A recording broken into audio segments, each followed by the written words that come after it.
நம்ம லைஃப்லேயும் லைலா மாதிரி ஒரு பொண்ணு வருவாள். எத்தனை வருஷம் ஆனாலும் ட்ரூவாக லவ் பண்ணால் வெயிட் பண்ணணுங்கிற விஷயத்த ரொம்ப அழகாக காமாக சிம்பிளாக சொல்கிற ஒரு பியூட்டிஃபுல் லவ் ஸ்டோரியோட வந்திருக்கேன். மறக்காமல் சேவ் பண்ணி வச்சுக்கோங்க. 7 Days 7 லவ் மூவிஸ் சேலஞ்சில் இன்றைக்கி Day 5. ஹீரோ ரொம்ப டஃப்பான ஒருத்தன், ஆட்டிடியூட் ரொம்ப ஜாஸ்தி, எவ்வளோ ஃபீலிங்ஸ் இருந்தாலும் அதை எக்ஸ்ப்ரெஸ் பண்ண தெரியாத ஒருத்தன்.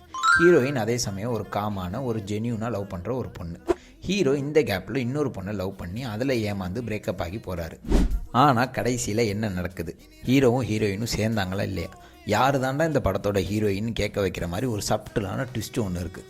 இந்த படத்தோட பேர் மௌனம் பேசியதே.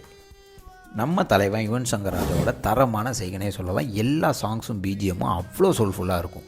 இந்த படம் த்ரிஷாவோட டெபியூட் மூவி. இந்த படத்தில் சூர்யா காட்டுற ஒவ்வொரு ஆட்டிடியூடான சீன்ஸுக்கும் இன்றைக்கும் பல பசங்க ஃபேன்ஸ் இருக்காங்கன்னே சொல்லலாம். லாஸ்ட்டில் வர அந்த ஒரு ஃபியூ மினிட்ஸில் தான் படத்தோட ஃபுல் மீனிங்கை புரிய வச்சுருப்பார் டைரக்டர் அமீர். இந்த படம் 2002 ரிலீஸ் ஆகியிருக்கு. டூரேஷன் அரௌண்ட் 2 hours 6 minutes இருக்குது. சன் நெக்ஸ்ட் ஓடிடியில் அவைலபிளாக இருக்குது. இந்த வீடியோ பிடிச்சிருந்தா ஒரு லைக்கை தட்டி விட்டுட்டு கமெண்ட்டில் லைலாக்காக வெயிட் பண்ணுற உங்கள் ஃப்ரெண்டை டேக் பண்ணி விட்டுட்டு போங்க. இதுபோல் movie recommendations, movie reviews and cinema updates வேணும்னா மறக்காமல் நம்ம சேனலை ஃபாலோ பண்ணிக்கோங்க.